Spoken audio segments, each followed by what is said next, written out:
Hi, this is day 1 of Karnak Part B, and this is from the 4th pylon to L.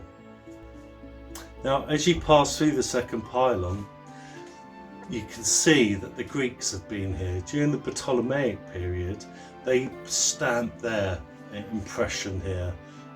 They wanted to be seen to be following Egyptian customs. You had to build something in some of the temples, and Upper Egypt to the Ptolemaics was always a problem, lots of revolts. So rather than building something fresh and new, what did they do? They decorated the 2nd pylon. Inside the walls of the 2nd pylon is the artwork for Seti I. So unfortunately, Amenhotep III didn't build the hypostyle hall. He started the hypostyle hall and then abandoned the project. Seti I of the 19th dynasty came along, picked the project up, but he died.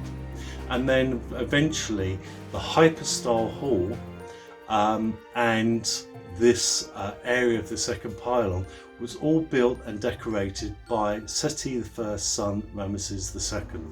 Now the hypostyle hall represents a primeval forest of papyrus that was originally there during the time of creation. That's what it represents. It's about life. And apparently they built these temples close to the Nile so that this part of the temple would flood, recreating the creation myth of the mound emerging after the flood waters had actually dissipated. So that's what the hypostyle hall is all about. It's the spirituality of the temple.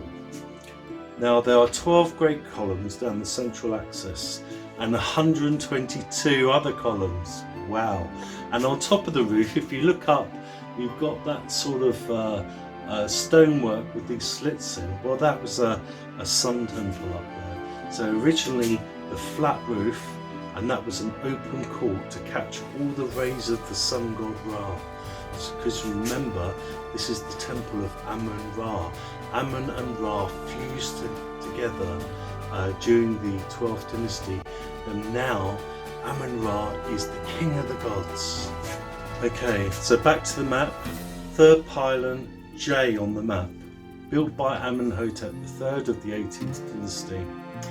Have a look at the 2 escarpments on the floor behind the pylon.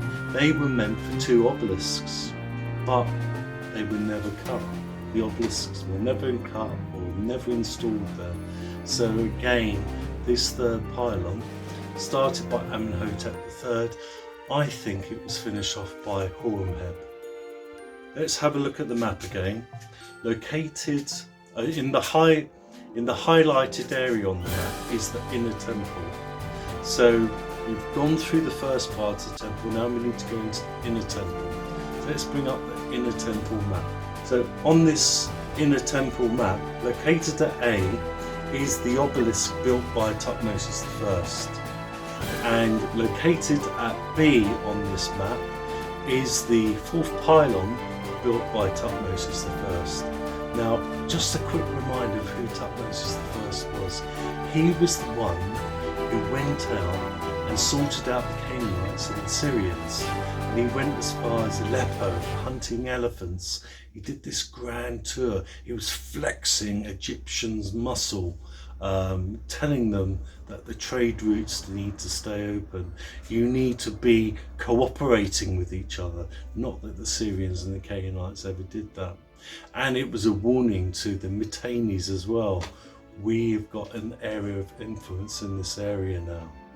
Located at D on the map is the 5th pylon of Thutmose I, the great general of Egypt.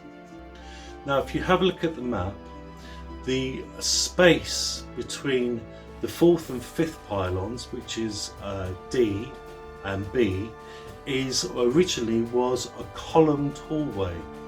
So it originally had a roof. Then when Hatshepsut came along, she took the roof off and put 2 obelisks there. Okay, one of them toppled down because of an earthquake, and it was removed down to the sacred lake. But this obelisk standing originally was supposed to be, this was a columned court, and she tore off the roof to erect her two obelisks. Hatshepsut of the 18th dynasty, that is. Now we have north, south, east, west, and it's this western entrance where this columned court originally once was the exit point for the Feast of Opet going off to the Temple of Mut. So that was the exit point originally, changed later.